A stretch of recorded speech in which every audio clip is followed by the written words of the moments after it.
Welcome, everyone, to the Scaling Smart podcast, where we bring together the industry leaders, entrepreneurs, and innovators to discuss key insights, strategies, and experiences that have driven success both for themselves and their customers.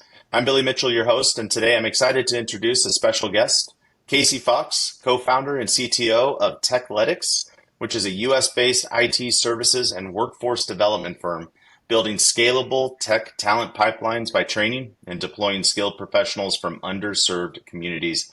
Casey, how are you today? Thanks so much for joining us. I'm doing great, Billy. I appreciate you taking the time to have me on and have a discussion.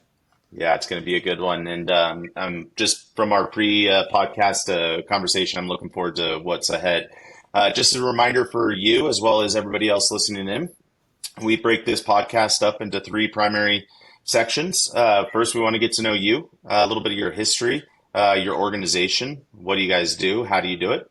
We want to talk about the industry as a whole that you're in, competition, unique characteristics that you bring to the table. We also want to chat about the ideal client. Like if I were to bring you somebody, who would that be?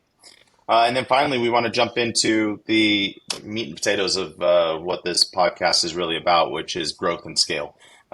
Specifically, what's worked, what's not worked, and hopefully we can learn a little bit from you. So if you're ready, let's jump right on into it. You ready? Let's do it. Cool. Let's start with the 90-second overview of your organization. Who are you? What do you do? So Techlettics, and you kind of said it up front, right? But we are a IT services company. I like to say realistically at this point, we're a workforce development engine, right? We've attempted to create a seamless pipeline from taking people from non-traditional IT backgrounds and then building them at a expedited pace into proficient IT careers, right? Where they can have this as kind of a springboard and what probably took me 5 years to get into it. Hopefully they can get in and they can start doing some of the same things in two, right? So Yeah, that's the ultimate goal with Techlettics. I love it. And I think feel free to expand on this, but I love your heart in what you're doing. And that came out previously when we were getting ready to hit record, is you were telling a story of a kid that you had interviewed or got into the process about 2 years ago. And not that there's anything wrong with driving trucks, but he happened to be a truck driver, and you took him and developed him into an IT technician expert. And just to see that progress, that really kind of lit your fire. Tell us a little bit more about that. Yeah. You know, it's kind of the mission of why we do this, right? It's easy enough, right? I've been doing this for 20 years, and I could sit there and I can get an engineering job most places, right? I've got the chops at this point where I can talk myself into whatever kind of position, do whatever kind of thing I need to do. I spent a lot of time earlier in my career developing junior talent, right? And I started being able to see a reward for doing that. And then, over time, right, you meet enough people, you meet intelligent people in different areas that just don't get the right opportunity to come in and be successful somewhere. And when you see an opportunity, and that's what we've done with Techlettics, right, is the theory is there's an enormous pool of talent across the U.S. that just doesn't have it on paper to be able to get themselves into good IT careers.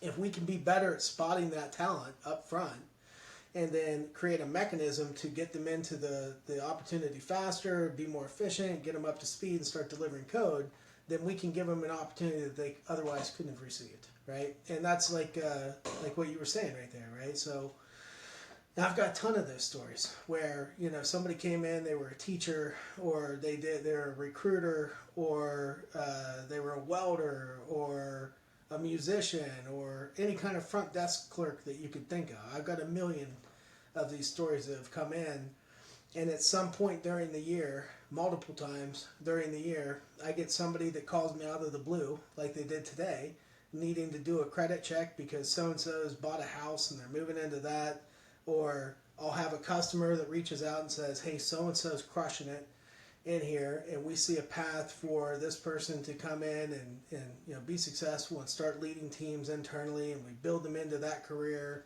where they have they're there for 20 years after it.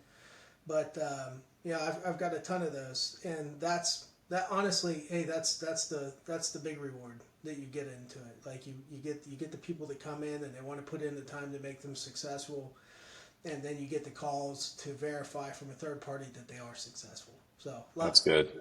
That's good, man. I love that too. Well, that's actually a really good entry into my next question. I'd like to back up a little bit and learn a little bit more about Casey. Where'd you come from? How'd you get to this point? Because I think what you're doing is awesome. It's obviously a great company. So give us the journey that you took. Yeah. So West Virginia, right? Came from West Virginia. Went to WVU.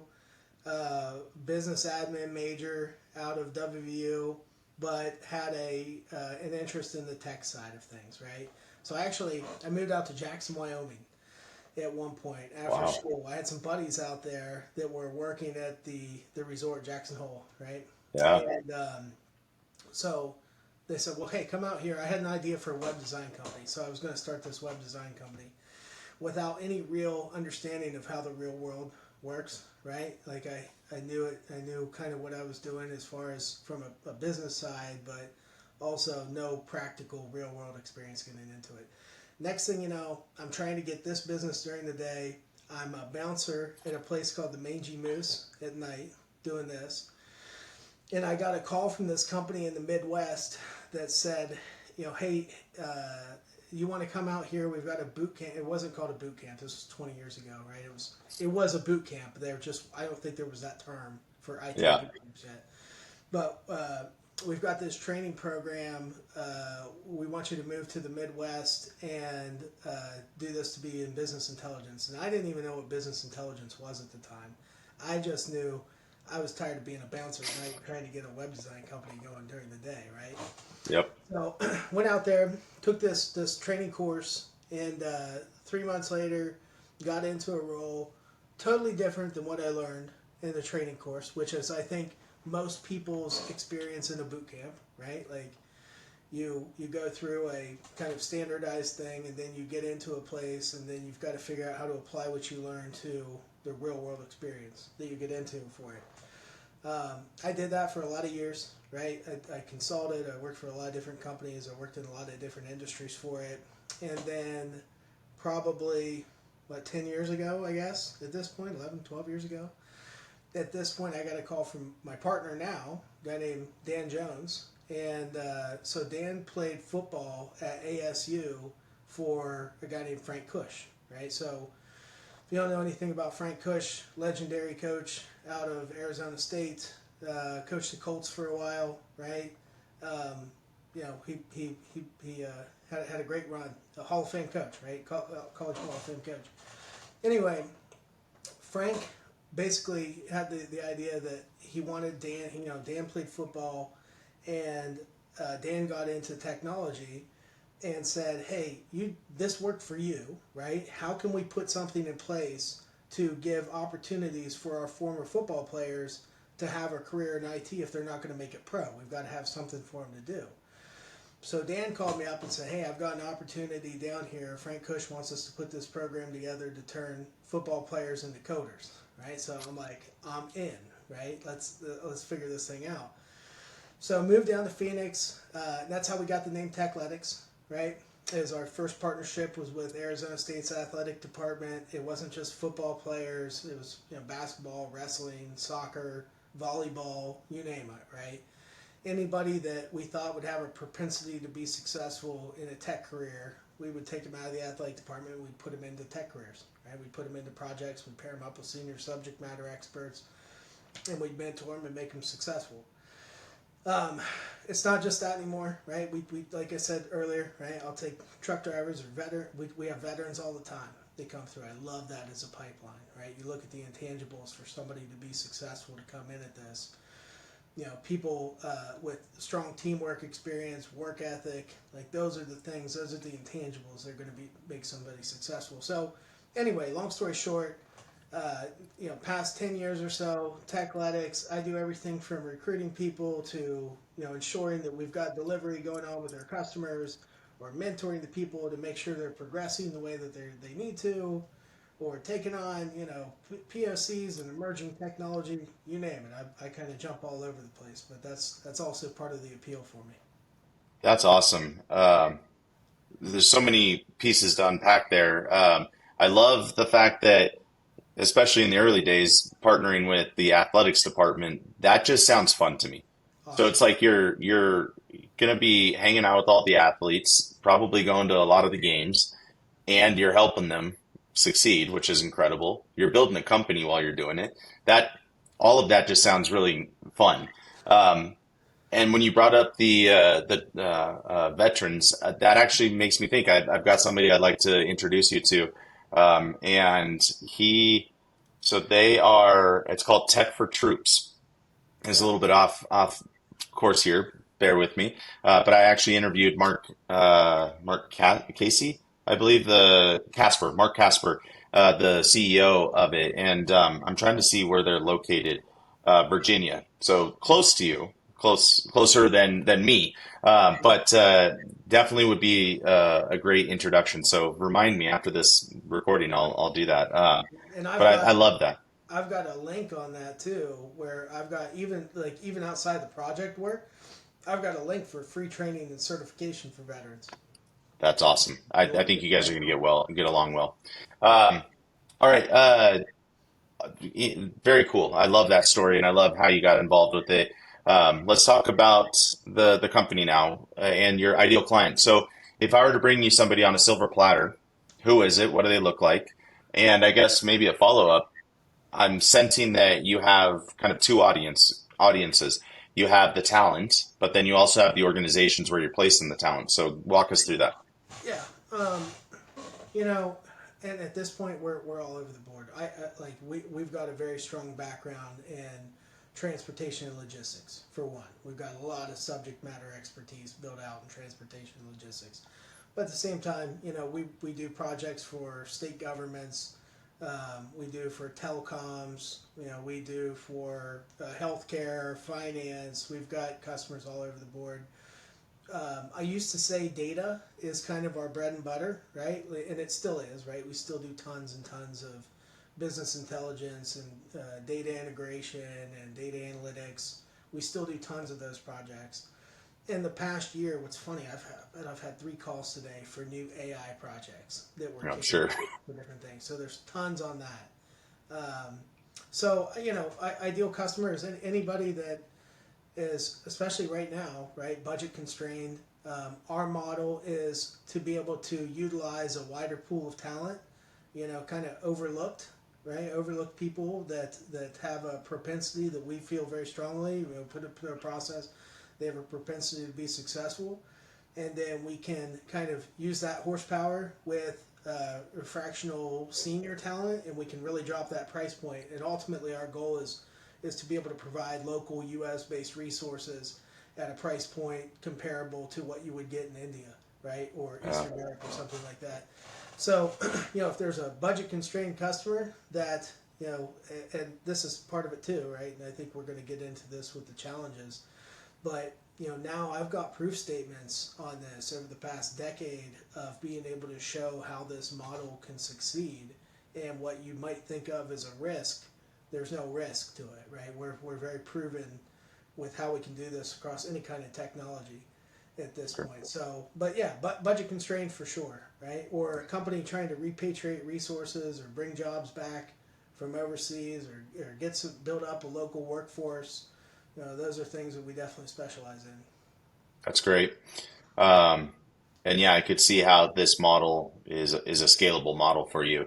Um, Within the industry, I feel like the IT space is highly competitive.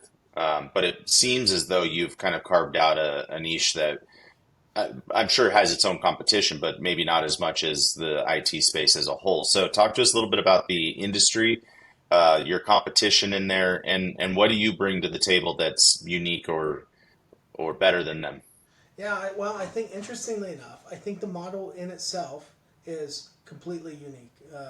From what we've seen, and see, this is even with part of our program is we're tied in with Arizona State, but we're also an awardee for a grant through the Department of Labor, right? And the reason that we Cool. got on through this grant with the Department of Labor was because we were providing a service that there's no other company out there in the U.S. that has built this model, that has built this system, and that's what it is. It's an actual delivery engine, right? It's a system built to create U.S. talent, right? At a, like I said, a quick pace, create these workforces for these companies.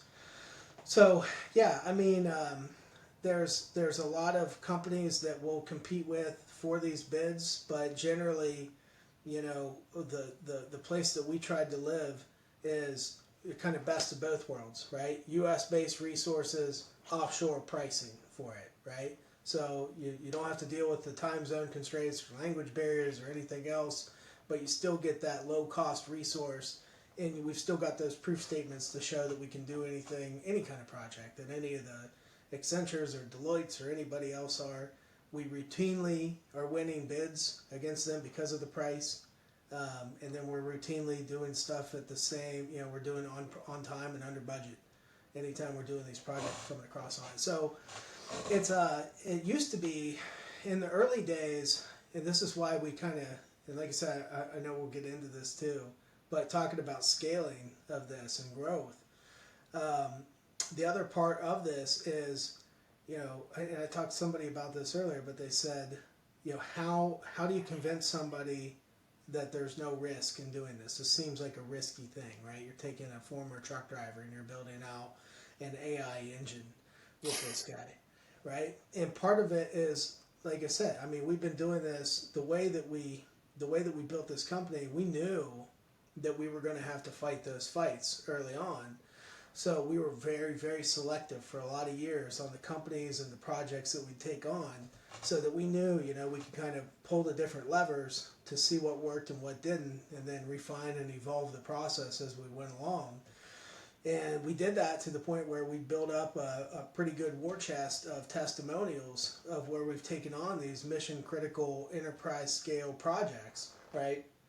So anytime now, when that question comes up, they don't have to take it from me. They can take it from whatever CEO or CIO that we've worked with. They can demonstrate, how we did this for their company. So, yeah, I mean, that's I think for us, that's the big differentiator, right? Yeah, Is this isn't we're not a consulting company, right? We're a workforce development engine I that's love that. to create this talent out of just everybody walking around on the street. Very cool. And yeah, that's actually a great leeway into the scale and growth of your organization.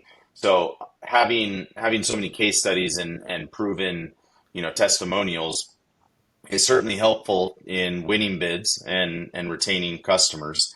Or I suppose winning bids and then the quality of work retains your customers. How do you get new customers today? What are some of the sales and marketing tactics that you guys are deploying to grow? I think we try everything, right? Like with everybody, and it's wild too.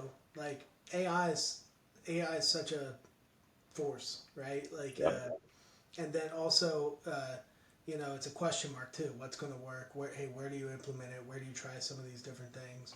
So, I mean, we try to employ AI, right? And some of our outbound lead generation, we'll try to employ it with recruiting. We figure out where we can, try things there. Honestly, the biggest thing that we get still to this day, it's word of mouth, right? It's Yeah. repeat customers. Typically, when we start a project, right? We'll start a project. We'll bring in somebody, and like I said, here's the difference, right? When I'm recruiting people, hey, I'll get their resume, right? Like from the job post itself, right? I'll get their resume, but I don't even look at the resume until I have that interview, right? And we do tons and tons of interviews, and we'll have a job for 3 people, and we may interview 1,000 people for that role, right?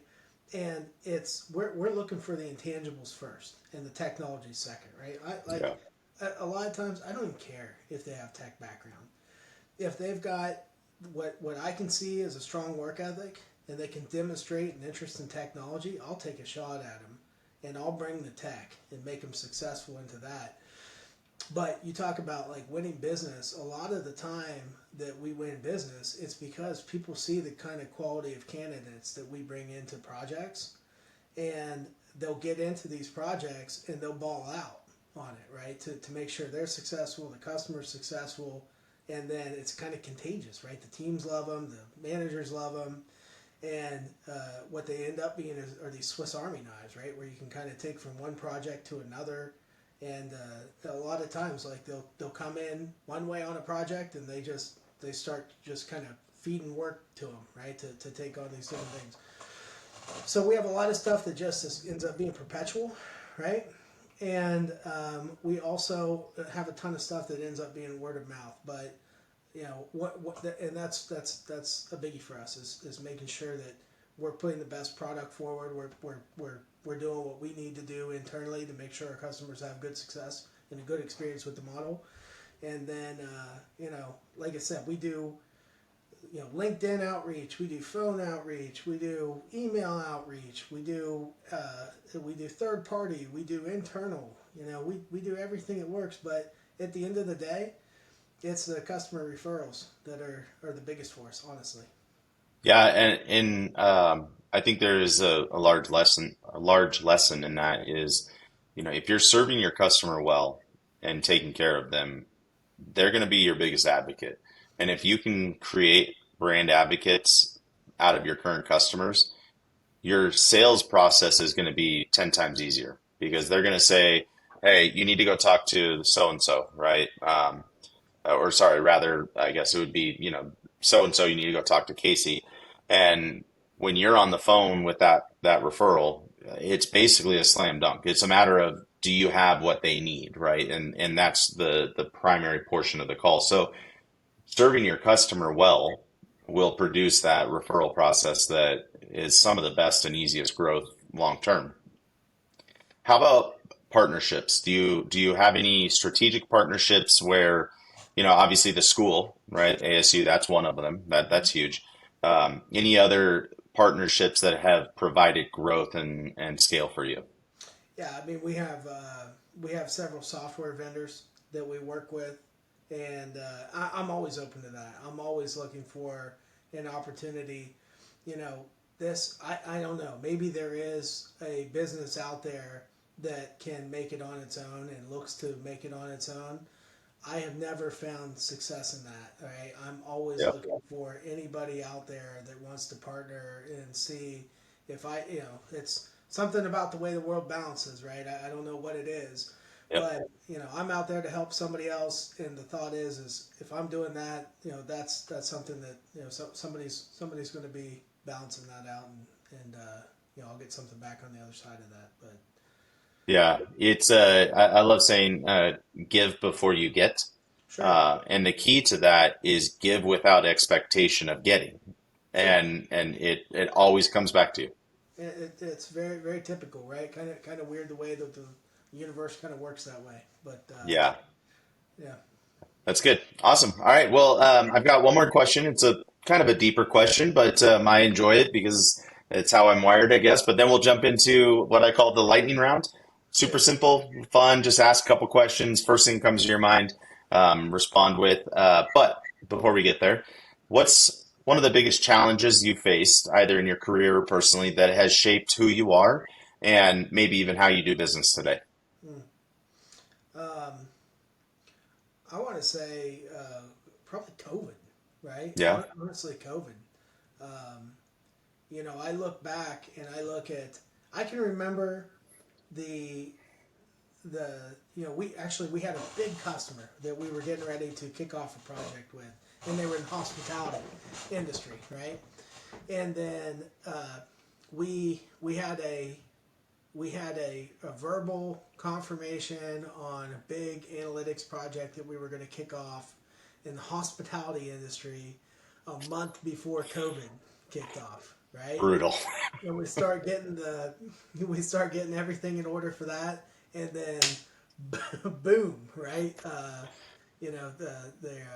There's masks everywhere, and everybody's shut down on everything, and nobody's staying in hotels anymore, right? Yep. So all projects are started, and that was like what's interesting.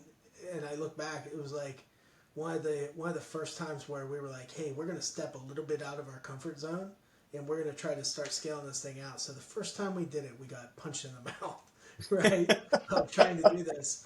Um, so we had that go on, and then we kind of had to hunker down and make sure, like I said, double up, make sure we took care of our customers, took care of our projects, make sure we're demonstrating, going above and beyond, putting the value in anywhere we could and everywhere we could.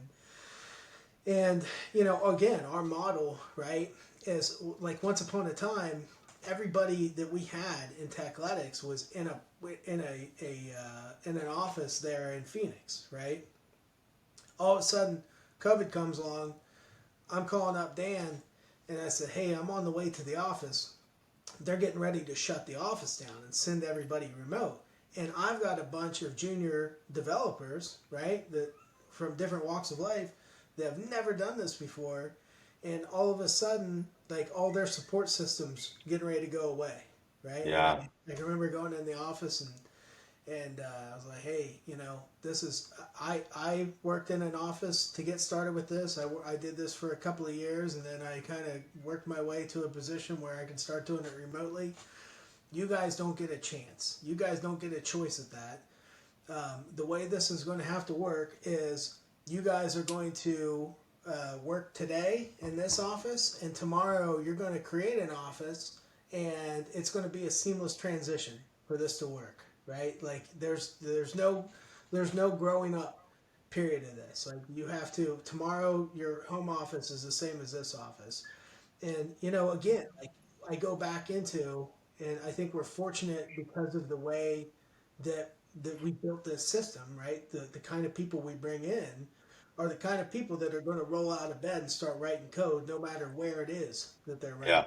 at. So we've been very fortunate where that worked out for us, and now we still have a pretty healthy remote workforce today, right? We've got some people that work in offices and some people that don't, but just kind of rolling with those punches, and Good. making sure that a lot of times when you're building out a company, right, you react to the market, right? You build out your pricing and your team makeup and your overhead and your marketing and everything. You say, okay, this is what it looks like. But especially, and this is anybody that has a business, right? The past 5 years, right? It's kind of done one of these things constantly. So you went Yep. from COVID into everything else, and just being able to kind of ride the wave and counter punch, right? Make sure that you're able to adjust to whatever's going on out there. But COVID was a biggie for us, Yeah. and we stayed in the black all the way through it. We never had any issues with paying people or firing people or laying anybody off. We were able to ride through that. But Great. yeah, I look back and I say, the battles that we were able to get through on that one has made us a much stronger company today. Man, what a great way to end the heart of our conversation. And that was great. I appreciate your time, first of all, and your answers. And I know our audience will as well. So let's jump into the lightning round. I'm just going to ask a couple quick, easy questions. Just say the first thing that comes to your mind. You ready? Yeah, Awesome. Coffee or tea? coffee. Awesome. What's one tool or system you rely on to keep your organization running smoothly? I mean, at this point, ChatGPT, right? Yeah. Yeah. Um, I, Daily. I know it's supposed to be one word answering back and forth into it, but It's okay. take it with a grain of salt, right? Like, fact check and do all your verification and go look something up at whatever other source. But man, 2025, like if that's not at least a part of your recipe, it needs to be. So, Absolutely. Yeah, it's a day I daily have multiple chat GPT windows open because I'm yeah, doing something here and then I'm popping over here. So right there with you. yeah. All right, favorite book, podcast, or resource that's influenced you? You know what, Lex Friedman, I listen to a lot Great of. podcast. I'm a big techie, right? Obviously, he's a super intelligent guy. He gets a lot of intelligent and influential political people on. Yeah. I get a lot of inspiration from listening to that guy. Yeah, that's awesome. All right, one bucket list item you've already checked off. Man, I guess coaching one of my kids' baseball teams, right? That's Like good. I spend a ton of time in this chair, right, and building stuff out in this office, Yep. and that's one of the things. Like I I I make sure that I get the time and I'm there for my kids, not in this chair, right? That's good, So dude. being able to do those things, carve out the time. I feel like, and I hate doing it every year. Somehow I'm traveling and I miss one baseball game. It's horrible when I do it, but my wife will sit there and we'll FaceTime and we'll watch all that. But Yeah. being able to carve the time out and do the things that are important that aren't sitting in this chair. That's it. Man, I love that. And here I am going off my script too, but I this year was the first year that I didn't coach my oldest son in baseball, and the first game sitting in the stands, I was not doing well. Like I was yelling, I was coaching him, and eventually he looked back and he's like, "Dad, please stop coaching me. Just cheer me on." And I was like, ow, that hurt. It's like I told him, I was like, I'll coach you off the field, but on the field I'll just cheer you. And he's like, okay. Anymore, I honestly I prefer it. It's less stressful for me. It's Yeah. easier, sometimes I have to walk away and do my thing, Yep. but yeah, no, it's a very rewarding thing. Yeah. Sorry, another funny one because it just hit me. One of his games, he's getting up to bat, and something happens, and I'm yelling, and the coach looks at me and he's like, "Come on, stop it!" I was like, all right, okay." So we talked about your bucket list item. What's one goal you're still working towards? Um, I guess scaling myself out of some of the stuff, right? I Yeah. think hey, we still very much operate like we had a different path, right, to get where we are as a company, right? Like I said, Yeah. we had to prove that we could do this a completely different way than the rest of the world says that you have to do projects in the way that you have to develop talent. So we had to, like, as with any startup, right? Like you got to wear a lot of hats to do it. And at this point, I wear far fewer hats than I used to, right? But I'm not to where I want to be with that. We're going in the right direction. We're building up a lot of Good. critical mass and in places within the company to be able to handle that piece. But I still got to get further down the road on that. But we're working on it. I love it. Awesome. Well, finally, Casey, if our listeners want to connect with you, what's the best way to do so? Yeah, our website, techletics.com/contact. There's the way there. We've got a contact form on that. Other than that, look me up on LinkedIn. I've got lots of connections out there. Like at some point, I started. I always work on these little proof of concepts, and I'd have these different ideas and fun things to build out. And at some point, I was like, you know what? I'm just going to start building stuff and making videos of it and put it on LinkedIn. So anyway, it's fun, right? I put stuff out there when I have ideas. A lot of times I'll talk to people about it. We'll share code. We'll share ideas on how to build things out with AI or whatever it is. So look me up on LinkedIn, and that's another good way. Love it. Well, that's a wrap for this episode of Scaling Smart. I'm your host, Billy Mitchell, and I want to thank you for tuning into the Scaling Smart podcast, where we have conversations with real people who have real stories who have learned how to scale smart.